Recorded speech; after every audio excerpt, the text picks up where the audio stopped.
Thank you for that kind introduction, and thank you to the group from the University of Minnesota for hosting us, and for everyone from the FPA for putting on this conference this weekend. Okay, so I know it's late in the day, and I've been asked to go for an hour. I wanted to try to make this a little bit interactive. I do have an hour's worth of material, but we can make this as interactive as possible. How many patients are in the room right now, if you don't mind? Okay. And if you don't mind, how many, if you could keep your hands up, I'm sorry. And how many have had microvascular decompression? Okay, and how many with microvascular decompression did it fail? Pardon me? Okay, how many attempts? 2.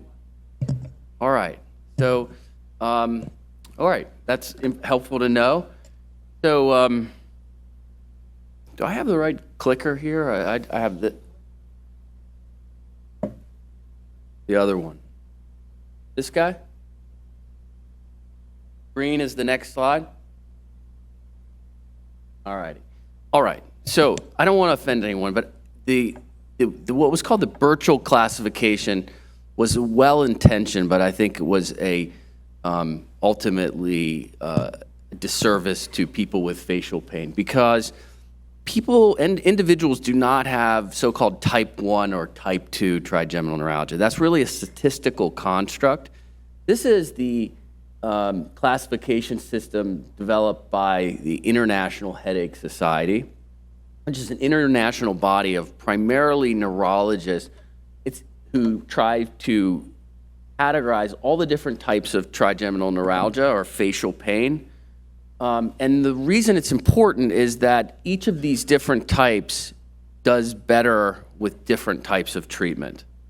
And so, you know, you've heard a lot about this today, but you have classical trigeminal neuralgia. So that's basically just the sharp shooting electrical pain. Attacks never last longer than 2 minutes. It can have continuous pain with it, but this, sometimes people will say, well, I have both. Well, if you have both from the beginning, then you really don't fall into this group. And I know that's a little bit confusing, but it's really just the people who have, let's say, the sharp classical attacks initially.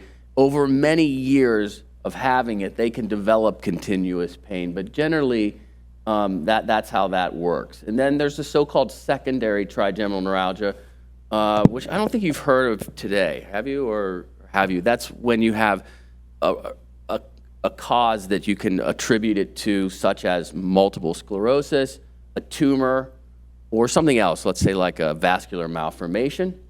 And then you've got the so-called idiopathic trigeminal neuralgia, which means we really don't know why you have it, but you still have those so-called classical symptoms. And I don't really like the terms typical and atypical, because they're okay, but you know, atypical makes, I think, patients feel kind of strange. I think I would if I was a patient. And it really doesn't tell you much. You know, the symptoms they have are the symptoms they have. I don't think they're atypical, and they're actually more common than the so-called typical symptoms that most patients have. So I know there's people in this room with classical TN, but usually at our conferences, there are more individuals who have non-classical forms of TN. And then there are these ones that are very tough, but we usually know exactly why the patients have them. So you saw a picture from the doctor earlier today of her patient with left-sided herpes zoster. That was an acute attack, and then clearly it lasted longer than 3 minutes and became what would be called post-herpetic trigeminal neuropathy, and I think she was treating her with Botox. And then there's so-called painful post-traumatic. So anyone in the room have like a dental injury and ended up with facial pain? Okay, so that's post-traumatic, and that's basically it, you know. And you know, this is not perfect, but that's basically what facial pain facial pain is. And to varying degrees, we understand these conditions better than others. This was a treatment algorithm that was proposed, and it's fairly straightforward. It's imperfect, but it's fairly straightforward. So, you know, in the U.S., we kind of lag, I think, in terms of how patients are worked up by neurologists and neurosurgeons and internists. In some places, you know, you're sent to a headache center or a facial pain center in Europe, and they go through that classification schema that I just did with you, and then they get an MRI, and if you have a tumor or MS, they send you for a certain type of treatment. If you have classical symptoms, you have an MRI compressing your nerve, you're started on carbamazepine or oxcarbazepine. If it works, great, fine. If not, you're sent right to the surgeon for an operation. And obviously, you make your own mind. You make up your mind of what you want to do. That doesn't happen as well here. I mean, I met a woman earlier today who agreed to talk about it, but could you share just maybe 1 minute of how long did it take you, what happened to you, and how long did it take you to get a diagnosis for your condition, which was ultimately a benign tumor compressing your nerve?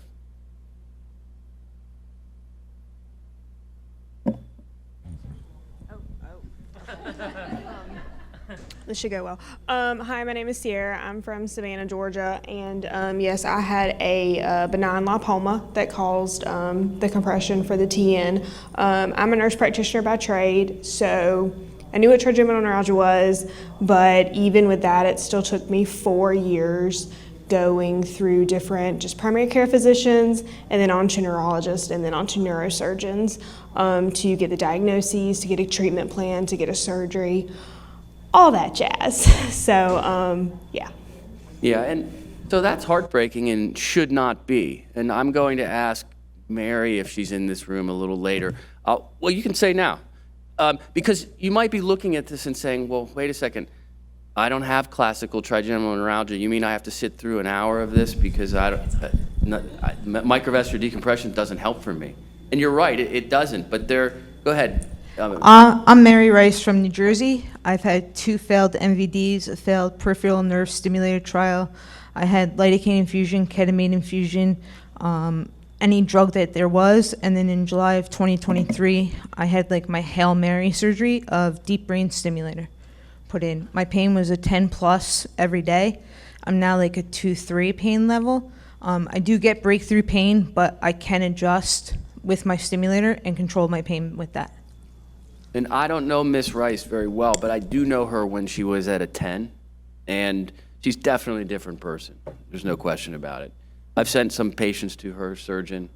Some patients are really reluctant to do what she did. I really don't think it's barbaric at all. I mean, the term deep brain stimulation is just horrible labeling or branding, if you will, because it makes it sound so dangerous, but it's actually quite safe. It's actually safer, really, than a microvascular decompression. But anyways, thank you. All right, so we all know what classical trigeminal neuralgia is, but this woman, can you play the video?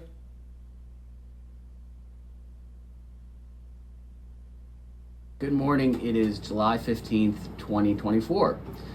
Maybe you can convey your history to me about your facial pain again. Okay. It started about 5 years ago, and I was in the shower, and all of a sudden I got these electric jolts that were just zinging me, and I was very taken aback. And then, I went, and there was a period of time when I couldn't brush my hair, I couldn't touch my face, because of these electric jolts, even hair dryer. So I then went and was placed on gabapentin, which did take care of that. It did take care of that. But then after a period of time, that broke through, and it became so bad that I couldn't speak. It felt like the mucosa inside touching my teeth was triggering these sharp jolt-like pains, and that I couldn't speak. So I was put on Lyrica at that time. but I was left with some dull, aching, maybe burning pain in my lower teeth. That's But, common with you the know, meds, I was right? able to tolerate Take care of it. the Time shock, went but then on, you're left with that? But it just broke through again, and I was placed on carbamazepine just to get rid of this combination of jolt-like pains and the burning sensation in my lower teeth mucosa. And with some time, I'd say about 6 to 8 weeks on the Depakote, 600 milligrams. The carbamazepine. The carbamazepine. Right now I'm doing fairly well, but there's a mild sensation. That's pre-op. Now, if Dr. Zimmerman, who's in the room, or I, or Dr. Babu, not to be patronizing, but we can hear this conversation over the telephone or with our eyes closed. This is either classical trigeminal neuralgia or idiopathic without an MRI. The next step is we need an MRI, okay, to know what's happening. This is just a schematic showing the trigeminal nerve. All three branches come together at the ganglion and go into the brainstem. The first half of the nerve seems to be, there's definitely differences anatomically. That's kind of the hot spot of the nerve. So we've taken that information and put it together with an MRI. We look at that first half of the nerve. And these are just examples where you can have just contact. If it's contact, we consider that idiopathic. Right now, we don't really know, but we're not sure that those blood vessels just touching the nerve are the problem. Or, I've got two remotes here, I'm sorry. Or you can have focal compression or distortion. Those latter two would be considered a actual change in the nerve, and those would throw you into what we call classical TN. And what I want to say to you, because I was asked to give an algorithm talk. You know, what should a patient do?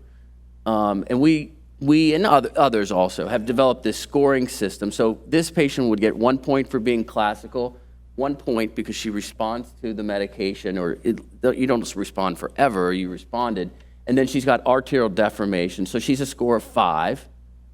And this is 3.5 years after surgery.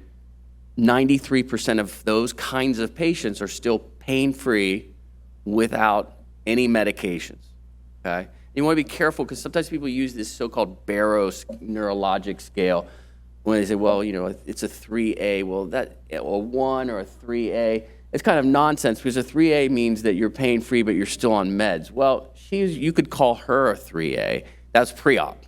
Well, she's not happy. She's losing her words. She's a doctor, by the way. So very hard to practice when you can't remember the name of medications. And so this was her picture. This is the right trigeminal nerve, and that's the blood vessel really pushing into the nerve. I'll go back to that, I'm sorry. And so what I wanted to say is, that's a person that should have microvascular decompression. I mean, they can make their own determination, but there are no other procedures that are even remotely close to that. All of the destructive procedures like Gamma knife, glycerol, balloon, about 1.5 years on average chance of success. So the half-life, so to speak, 50% will fail within about 1.5 years. Radiofrequency, a little better. It's almost 5 years, but you'll have a very numb face.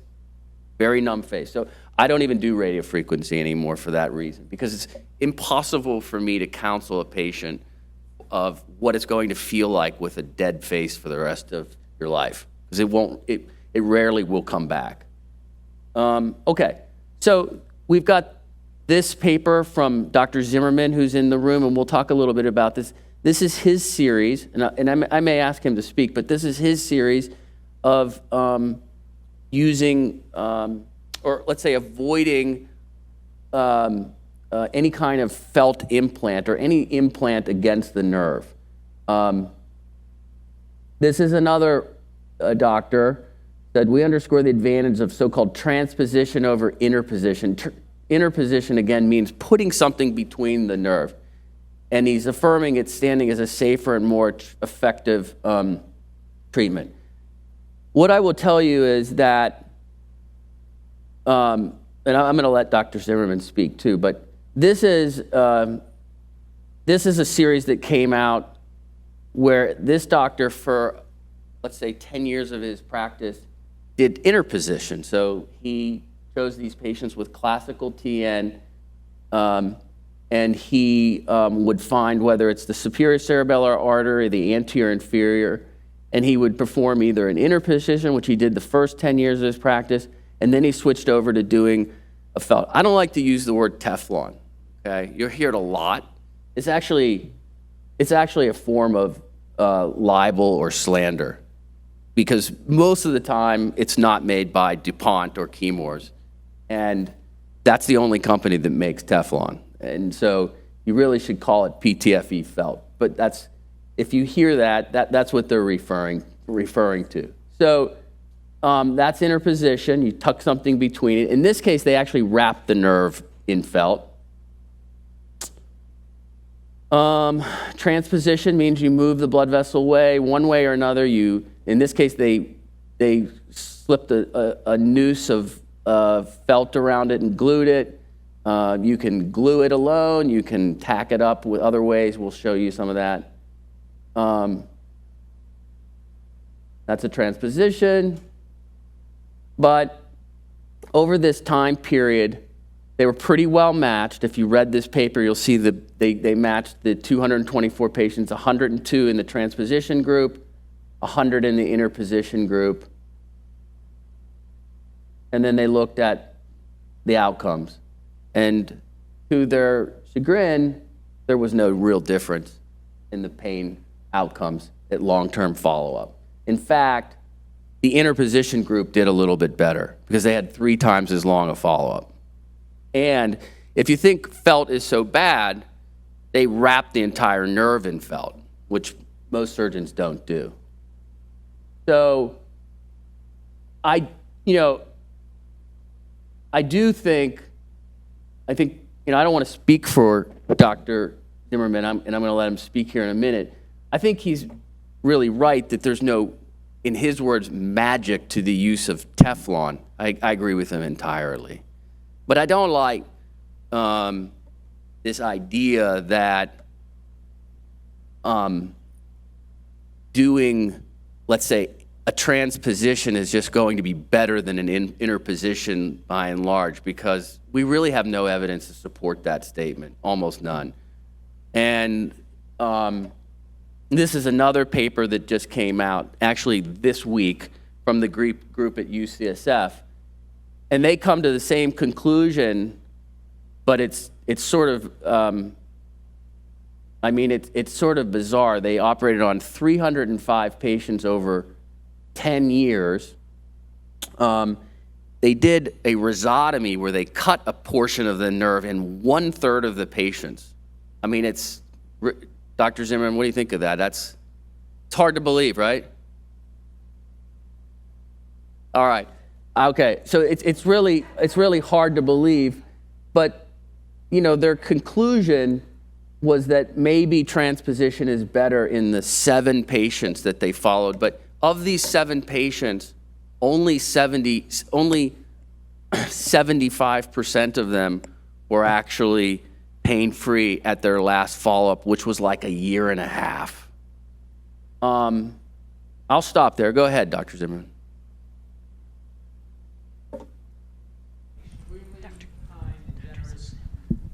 In terms of explaining how physicians and mostly neurosurgeons struggle to find the right answer and to classify and describe our outcomes. Because if you look at these papers, you went through, at the very beginning, one of his earlier slides, it's a long list of different types of facial pain and classification from the International Headache Society. And it's very hard. We have no way of knowing exactly, are we right when we make the right diagnosis of trigeminal neuralgia? Are we making the right type of diagnosis of trigeminal neuralgia? Is it going to be one that responds? So it is hard. I think, Joanna's paper, Joanna Zrzewska, who's on the group, I think she's on the advisory group for the registry, has documented how difficult is it for us to find measures to use for our TN outcomes, treatment-wise, particularly the surgical treatment-wise. I don't think anyone measures the medical treatment-wise outcome, does it? No. No. But anyway, with regard to the contactless transposition versus non-transposition. We really don't have a concrete knowledge of why the nerve acts the way it does. We think vascular compression is certainly associated with it. Is there demyelination, or maybe not so much demyelination? I will tell you that my key phrase to every patient these days is trigeminal neuralgia is a condition that is incompletely understood. We don't really have it figured out, and everyone in this group obviously knows that firsthand. But with regard to the transposition, if you're going to decompress the nerve and take something that's irritating the nerve off the nerve because you think that's the problem, I like to do it completely. So I don't want any kind of felt, artificial substrate, anything touching the nerve. My particular surgical preference, bias, my patients seem to do well enough among them, on the higher end of what outcomes are reported, with the technique of having nothing touching the nerve at the end. So no felt, Teflon in quotes, if you will, because I don't think any surgeon talks to the patient about putting in something besides Teflon. They typically say once in a while get muscle, but from the standpoint of trying to avoid something touching the nerve, and as you may hear tomorrow, avoid something that may cause a problem down the road with its life in the body, so to speak. You put something artificial in the body, and what's the body's response to that? And that's another reason I have an avoidance of an implant of any type. Thank you, Dr. Zimmerman. And please hang on, especially to that last comment he made about something in the body down the road. And nothing I say is oh, go ahead, please. I think I agree with Dr. Zimmerman. The key is, when Dr. Janetta was alive, there was a British neurosurgeon who wrote an article in Lancet criticizing him, saying that microvascular decompression, where you put felt between the nerve and the artery, is a myth. The relief of the pain in Dr. Janetta's cases is not so much the artery being moved away from the nerve. It is most likely Dr. Janetta has caused damage to the nerve while doing the surgery, which is a kind of ablation of the nerve. And I want you to continue, but stop for one moment. And that's what they're doing in this series that was published this week. So a third of these 300 patients did get it. So that would be a fair criticism of a third of these patients. But please go on. So when I was talking to Dr. Janetta on my trip to Hanover, Germany, we both were going to Professor Sami's annual meeting. He was very upset. He said, you know what, this guy, the Englishman has commented like that. So there was a lot of skeptics, a lot of doubting Thomas in this procedure, whether there was any compressing element, which is an artery, to the nerve. Going to Dr. Zimmerman's concepts, I totally agree. The Teflon is not something, a panacea. Teflon is something to keep that artery away from the nerve. Whether if it's a big artery, some people do a sling to keep that artery and sew it to the closest dura. You're not putting Teflon there. What you are doing is, whether you are transpose or you put Teflon, you are preventing the water hammer pulse of the vessel that is kicking the nerve away from the nerve. Do whatever you want. But because the cerebrospinal fluid and the breathing and the moving artery, every time there is a blood pressure, whether there is a respirations, the artery keeps moving close to the nerve. Your job is make sure during those maneuvers it does not come. If Dr. Zimmerman does the way he transposes, that means moves the blood vessel away from the nerve, by whatever trick it stays away from the nerve, that is the end result. You don't have any more pressure, water hammer pulse that is coming to the nerve. Some people will be overzealous. they not only put the Teflon, they take some fibrin glue and try to stick it to the surrounding structures. So they are making every attempt to make sure the moving blood vessel does not come to the dorsal root entry zone. So the end result is you don't want a contact between the nerve and the artery, whether if you are a very skillful surgeon, most of you must have seen the videos. These arteries are not like a pen sitting there. They are quiggly blood vessels. They are like small spaghetti sitting there. It's very difficult for ordinary surgeons like me to push them away. That's why we depend on this cushion, which is like a silk, which is the board felt, so that you keep it away from that part of the dangerous zone, which is the dorsal root entry zone. Thank you. Yeah, so could you play the video? So this is the woman that spoke just a moment ago. This is an example. There are lots of ways to do this. This is an example of a sling. This was the anterior inferior cerebellar artery, which is a little less common. But there's a lot that goes into a successful microvascular decompression. First and most importantly, we've chosen the right patient. It has nothing to do with how healthy overall she is. She has the right kind of symptoms for this operation. Next, you see we're preserving all these tiny perforators that are coming off of that artery. You can see the nerve, which is right here. We're being really gentle. Then we're putting this ribbon around it, and we're pulling it up and tacking it away. Lots of ways to do this, but that's a transposition, one way. I'll skip that for time. Now, this is a case where you really shouldn't do a transposition. Go ahead and play the video. This patient has a type of what's called a DVA. And this occasionally, it's a type of venous anomaly.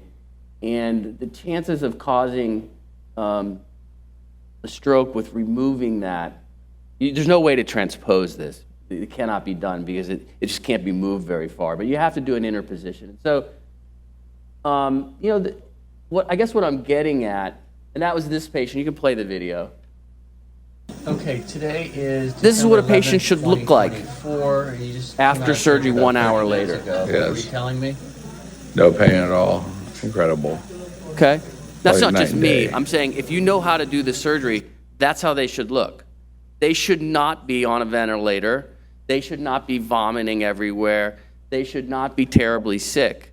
And so one of the top parts of this, especially our chair of our board, David Myers, he wants patients like you to know, how do I find a surgeon? Well, it's not just me. Mike Lim's in the room. He's a very good surgeon. Dr. Zimmerman's in the room. Dr. Babu. Ask around. Find out, well, when you woke up, were you in the hospital for 6 days? Were you off balance? Did you lose your hearing? Those shouldn't happen. It could happen, but it really shouldn't happen very often. And so, as Dr. Zimmerman stated, for us, we really prefer transposition these days, primarily because there really isn't a reason if we can avoid it. But sometimes we do an interposition, and we can see postoperatively if there is a recurrence better through the MRI. But the idea that transposition is just better in and of itself than an interposition is really not there, and I don't think you'll ever get data to support that. And I think you'll see multiple papers in the future saying that. So you're playing the long game. If you're one of the unfortunate ones that'll have a recurrence, it's much easier for the surgeon to go back if the nerve is not, let's say, contaminated by all of this felt or whatever is muscle, whatever it is that's scarred to the nerve. I'm going to just move along. Okay. So that's it for classical trigeminal neuralgia. But in general, classical trigeminal neuralgia should have a microvascular decompression. If that fails, then you should get another MRI, make sure it's been done correctly. If it's been done correctly, then you can think about destructive procedures, but you got to be careful because if you're a young person, you cannot handle a lot of destructive procedures in your lifetime. That's just the truth. And so I'm 52 now, as I've gotten older, more experienced, I'm less and less apt to use destructive procedures. Play the video, please. Okay, hi, it's July 15th, 2024, and why are you seeing me today? Because my trigeminal neuralgia came back again. Okay, and you have multiple sclerosis, correct? I do. When were you diagnosed? 2013, When did the trigeminal neuralgia start? 2021, What did it feel like when it started? like somebody got an ice pick and was jamming it in my eye, Okay. or getting a razor and scratching it across my face. Did you try medications? Yes. And you told me they didn't really help you much. No, it did not. I was taking like 30 pills a day. I did not like it. Did it make you feel bad, or? It just wasn't helping. Okay. And so we did a procedure on you where we injected an anesthetic and a steroid around the trigeminal ganglion. And you said that helped a lot. Correct. When was that procedure? September 1st of 2021. Okay. And 2021. you were off of all medications for 3 years. Yes. And then the pain returned when? July 1st of 2024. All right, so almost 3 years. And what's the pain been like since it returned? All right, so this patient has MS causing her. Anybody have MS causing their TN? All right. Well, maybe we don't need to talk about it too much. But that's a cause of TN. Let's go through that then. I'll skip over that. All right. Here's a patient who has a tumor compressing their nerve. They have signs and symptoms very consistent with so-called classical TN, but they don't. They have secondary trigeminal neuralgia because of this tumor right here. Now, we'll go to the next video and play. This is her story. Go ahead. It's June 4th, 2025. It's very nice to see you. So can you first tell me about when you developed facial pain? Well, actually, it was about 3 years ago, maybe before. And the facial pain really, I thought that I was having some dental problems because it was located in this right jaw area. And it was very sudden. One day it woke me up early morning with excruciating pain, and I'd never had that before. I saw the dentist, they said no, nothing there. And then I was recommended to a physician here, and he said, let's do an MRI. They found this small tumor. Right. And then what was your next step for treatment of that? This local physician recommended me to the surgeon. So he saw me and he saw the tumor. He says, we'll do the gamma knife, and we have great success with this. So they did the gamma knife, and that gave me good relief for about 6 months. And then it came back. And I couldn't believe it. I was really disheartened. The pain was back. Everything was the same shooting pain, excruciating pain. So then I went back to that surgeon, and he says, well, they were really surprised. And he said, there's only one other thing I can do. And that's when he recommended the ablation. Mm-hmm. And so I said, well, yeah, I was ready for anything that would, give me relief again, because it was, again, very, very painful, unrelenting. So within 2 weeks, he did the ablation, and frankly, that was not very helpful at all. I frankly didn't see very much relief at all until I went into New York, into Columbia Presbyterian, to Dr. Sakula, and he did the procedure on June 5th of last year, and I am pain-free ever since then. He had taken the tumor, it adjusted. This whole thing was around the trigeminal nerve. Tumor pressing on that, which was excruciating for 2 years solid. Well, it's really wonderful to hear that you had such great relief after the surgery. Did you have any complications afterwards?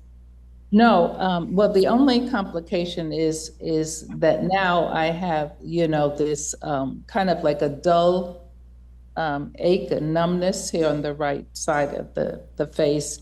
And so it feels a little prickly when you touch it, but no pain.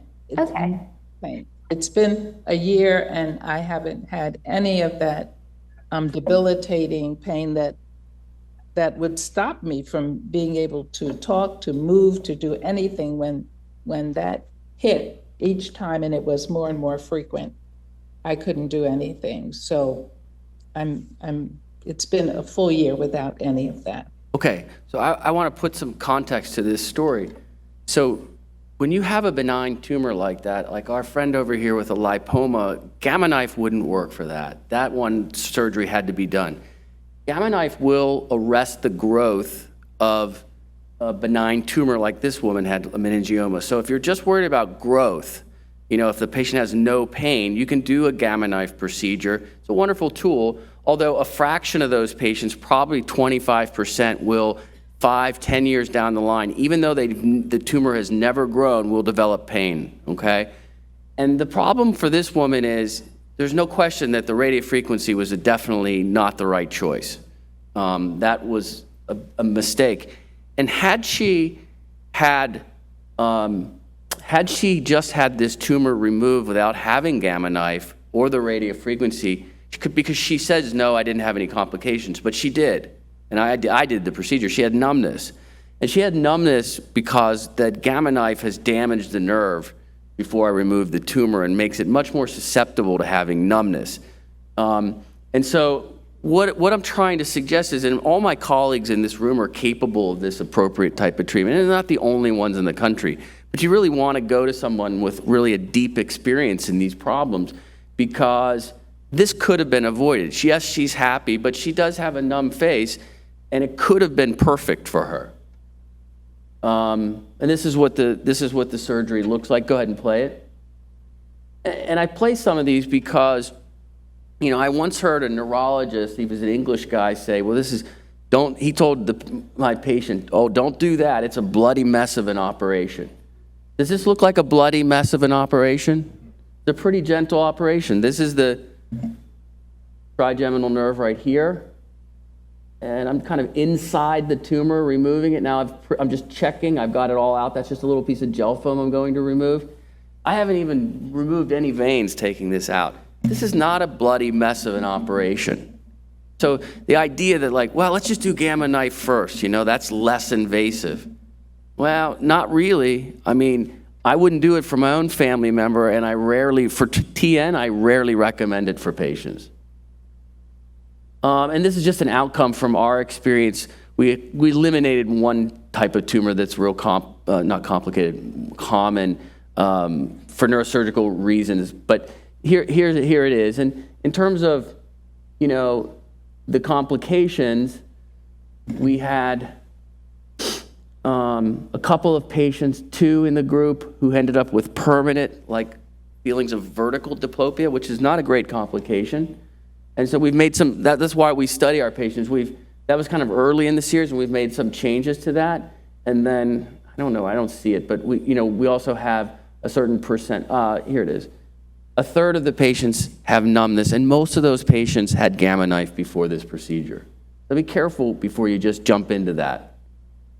And then, it's the reason this is an algorithm. This is a young man, he's about 30 now, but the clinicians in the room will recognize that this is not a normal appearing skull, but he has osteogenic or brittle bone disease. This is a very different type of problem. I mean, yes, he has vascular compression causing it, but it's a very difficult reach to get to. It's got to be someone who really understands how to do these kinds of operations. This is not for someone who's not highly experienced in this type of work.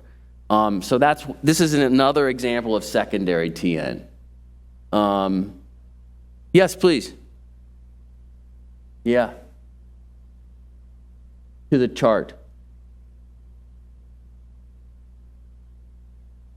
I think it's a mistake. It's tumor surgery. Pardon me. Thank you, though. Okay. Play this. Okay. And let's come in on that. Okay, now this guy, like our colleague from Minnesota, but he didn't have V1. He had actually V2 post-herpetic TN. And for the clinicians in the room, he actually had trigeminal wasting of this area here, the so-called trigeminal trophic syndrome. So you can't really tell in the picture, but he's actually losing tissue, almost like a diabetic neuropathy.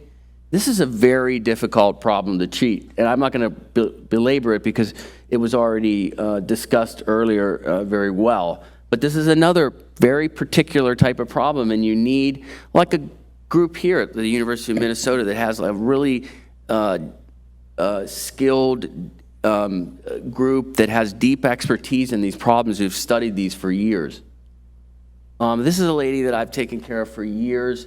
Admittedly, I haven't seen her in the 3 years since I left Pittsburgh, but I probably took care of her for 10 years. You know, she underwent a procedure to rebuild an area of her bone, and the bone substitute that they used, it just was sort of a freak thing. It just took off and grew too much, and it strangulated a branch of the trigeminal nerve. And go ahead and play it. The pain is burning, stinging, jabbing. You can see she's wearing a scarf. It's not wintertime.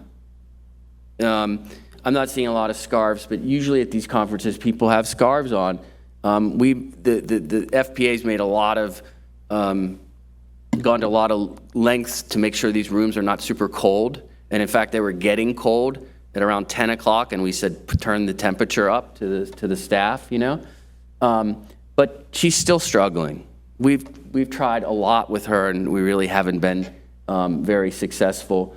There are treatments that could help her, like potentially an intrathecal pre-alt pump, which she's been resistant to. I think it might really help her. But anyways, I'm just trying to show like the depth of the different types of problems. You know, as Nick Bullis mentioned, sometimes these stimulators can really help people in different areas. And this is a lady. Go ahead, you can play it. Okay, good morning. It's Hi. July 15th, 2024. Hi. And why are you here? I'm here due to facial pain on my left side. It started 10 years ago with some crawling and burning sensations. When it's cold or I get hit with wind, I feel like I get pins and needles. Air conditioning affects me really badly. Are your attacks intermittent or constant? Pretty much constant. Mm-hmm. And over the past 10 years, you've tried medications? Yes. And you mentioned to me that some of them you don't recall, but you do recall some that you're on currently. Yes. Which are? Neurontin or gabapentin, Lamictal. I take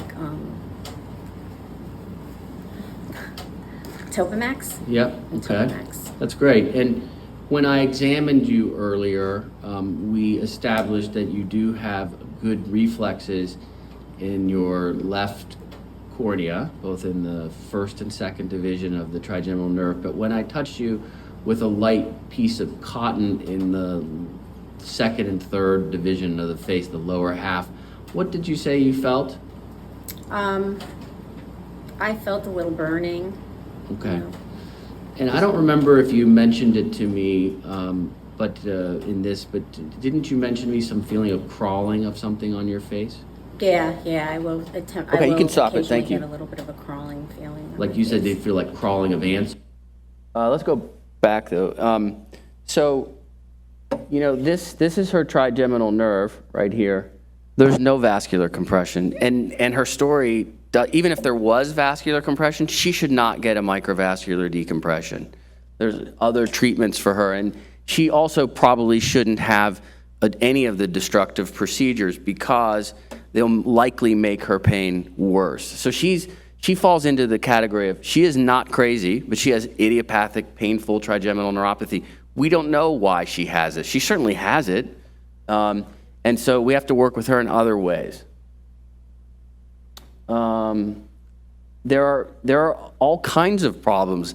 This is something called a solitary pontine lesion. It's right in the trigeminal nucleus, causes terrible pain. There are no good surgical treatments for that. And this is where potentially maybe new drugs or other types of interventions might be helpful. But the bottom line is these people should not be getting procedures that we know can't help them, like microvascular decompression or any of the destructive procedures. Let's just blow through this a little bit. I'm Rita. We'll go back, but I'm gonna. I'll you know what? I'll just stop with this patient, I think. So this is a patient that had his classical TN. This is just this week. Vertebral artery, anterior inferior cerebellar artery, trigeminal nerve right here. Got the gamma knife. Didn't help. Why would you do gamma knife on somebody who's young enough to undergo surgery?